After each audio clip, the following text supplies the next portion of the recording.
आखिर महागठबंधन के अंदर कौन आ गया जिसकी वजह से कांग्रेस नेता राहुल गांधी ने और आरजेडी नेता तेजस्वी यादव ने एक दूसरे से मुलाकात क्यों नहीं की? क्या बात हुई अंदर खाने आरजेडी और कांग्रेस के नेताओं के बीच?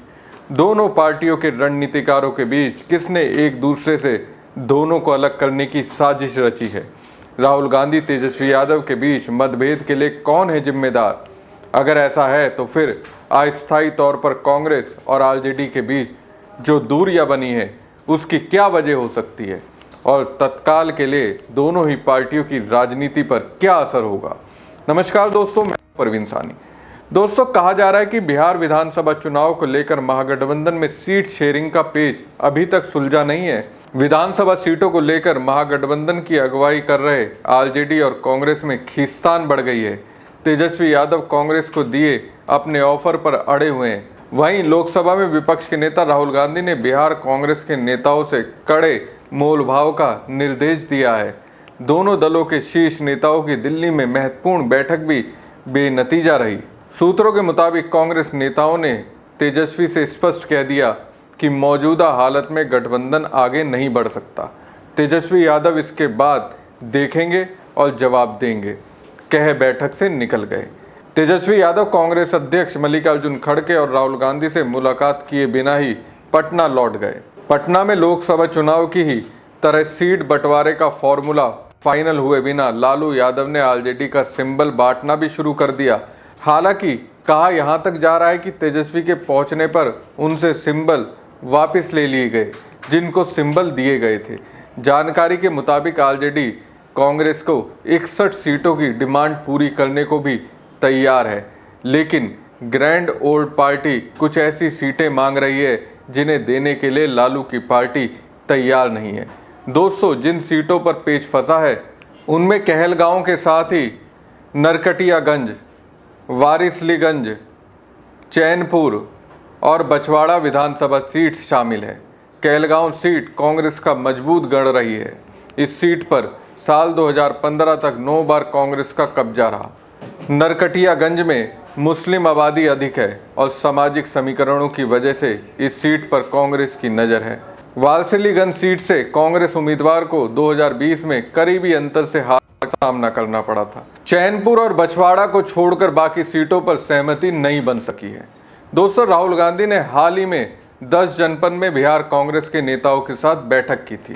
राहुल ने सीटों को लेकर मोल भाव की जिम्मेदारी बिहार कांग्रेस के नेताओं पर छोड़ दी थी।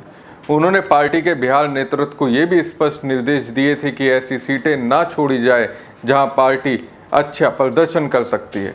राहुल गांधी ने 2 टूक कहा था कि सीटें 60 हों या कुछ और, ऐसी स्थिति से बचना महत्वपूर्ण है जिसमें बड़ी तादाद में सीटें गंवानी पड़े।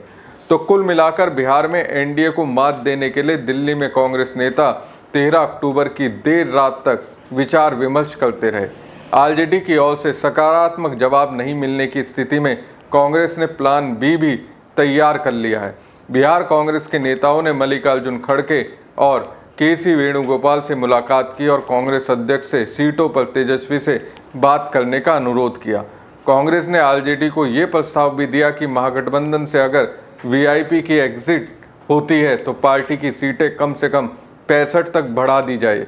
कांग्रेस 61 से 63 सीटों पर समझौते के लिए भी तैयार है, लेकिन ये लकीर भी खींच दी है कि कमजोर या बची सीटों से भरी लिस्ट उसे स्वीकार नहीं है।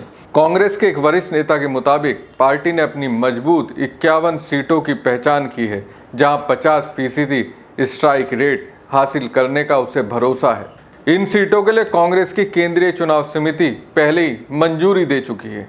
तो अभी साफ दिख रहा है बिहार विधानसभा चुनाव के मद्देनजर महागठबंधन में सीट शेयरिंग को लेकर तनाव है और इस शक को इसलिए भी और बल मिल रहा है क्योंकि कांग्रेस अध्यक्ष राहुल गांधी ने दिल्ली में तेजस्वी यादव से मुलाकात नहीं की, या फिर कहिए तेजस्वी यादव ने उनसे मुलाकात नहीं की होगी। इसके बजाय तेजस्वी यादव ने कांग्रेस के वरिष्ठ नेताओं के साथ करीब 1.5 घंटे तक चर्चा की, लेकिन सीटों को लेकर कोई ठोस समाधान नहीं निकल सका। इसी का परिणाम है कि 13 अक्टूबर को आरजेडी ने अपने उम्मीदवारों को जो सिंबल जारी किए थे, अब कई उम्मीदवारों से सिंबल वापस ले लिए गए। ये स्थिति गठबंधन में असहमति की गहरी छाया दिखाती है। इसी बीच कांग्रेस ने अपने नेताओं से बिहार की सभी 243 विधानसभा सीटों पर संभावित उम्मीदवारों की सूची तैयार करने को कहा है। 13 अक्टूबर की देर रात तक दिल्ली में कांग्रेस अध्यक्ष मल्लिकार्जुन खड़गे के आवास पर हुई हाई लेवल बैठक में नेताओं को वहीं रुकने का निर्देश दिया गया। बैठक में पार्टी ने साफ कहा कि इस बार सीटों की क्वालिटी पर कोई समझौता नहीं होगा। वहीं आरजेडी को संभावित लिस्ट के मुताबिक पार्टी करीब 140 सीटों पर चुनाव लड़ेगी, जबकि कांग्रेस के हिस्से में लगभग 60 सीटें आ रही हैं। सूत्रों के मुताबिक सीटों के इस बंटवारे को लेकर दोनों दलों में अभी भी मतभेद है। गठबंधन में चल रही खींचतान को लेकर सोशल मीडिया पर भी प्रतिक्रियाएं सामने आई हैं। आरजेडी नेता और राज्यसभा सांसद मनोज झा ने ट्वीट किया, रहीमन धागा प्रेम का मत तोड़ो, छिटकाए टूटे फिर ना मिले, मिले गांठ परी जाए। कांग्रेस नेता श्रीनिवास ने इसका जवाब देते हुए लिखा, शहर में आग है मगर राख में अब भी रूह है, कुछ लोग हैं जो मोहब्बत को जिंदा रखे हुए हैं। तो बिहार कांग्रेस अध्यक्ष राजेश राम अब ये कहने लगे हैं, निखरना है अगर सूरज की तरह तो उसकी तरह जलना होगा, मंजिल को पाना है अगर तो हर कदम बेखौफ चलना होगा। तो आरजेडी और कांग्रेस के नेताओं के इन बयानों से ऐसा लगता है महागठबंधन के अंदर कुछ तो कुछ चल रहा है। वहीं एक और बात सामने आई कि वीआईपी चीफ मुकेश सहनी का दिल बीजेपी की ओर मुड़ रहा है। इसलिए बिहार विधानसभा में विपक्ष के नेता तेजस्वी यादव अलर्ट मोड पर आ गए हैं। आरजेडी सूत्रों की माने तो तेजस्वी को लगता है कि मुकेश सहनी विश्वसनीय नहीं है, अधिक की डिमांड कर रहे हैं। तेजस्वी वीआईपी प्रमुख से नाराज बताए जा रहे हैं। इसके पीछे उनका आरजेडी की 10 मजबूत सीटों पर पहले ही पार्टी सिंबल दे देने को वजह बताया जा रहा है, जिससे भ्रम की स्थिति बन गई है। ऐसी चर्चा भी है कि सैनी बीजेपी के साथ लॉबिंग कर रहे हैं। हालांकि महागठबंधन के नेता इस तरह की चर्चाओं को सिरे से खारिज कर रहे हैं। कांग्रेस और आरजेडी की बैठक में ग्रैंड ओल्ड पार्टी के नेताओं ने वीआईपी को गठबंधन में रखने या नहीं रखने को लेकर फैसला तेजस्वी पर छोड़ दिया है। कांग्रेस नेताओं ने साफ कहा कि वीआईपी पर तेजस्वी जो भी फैसला लेंगे हम साथ हैं। गौरतलब है कि मुकेश सहनी भी दिल्ली आए थे, लेकिन राहुल गांधी या कांग्रेस अध्यक्ष खड़गे से मुलाकात किए बगैर ही पटना लौट गए। बहरहाल महागठबंधन का अस्तित्व चमकदार रहे, इसके लिए राहुल गांधी और तेजस्वी यादव को अपने तरीके से कुछ ना कुछ तो त्याग जरूर करना होगा। हमारी खबर आपको कैसी लगी कमेंट बॉक्स में कमेंट करके जरूर बताएं। साथ ही पेज को ज़्यादा से ज़्यादा लाइक और शेयर कीजिएगा। धन्यवाद।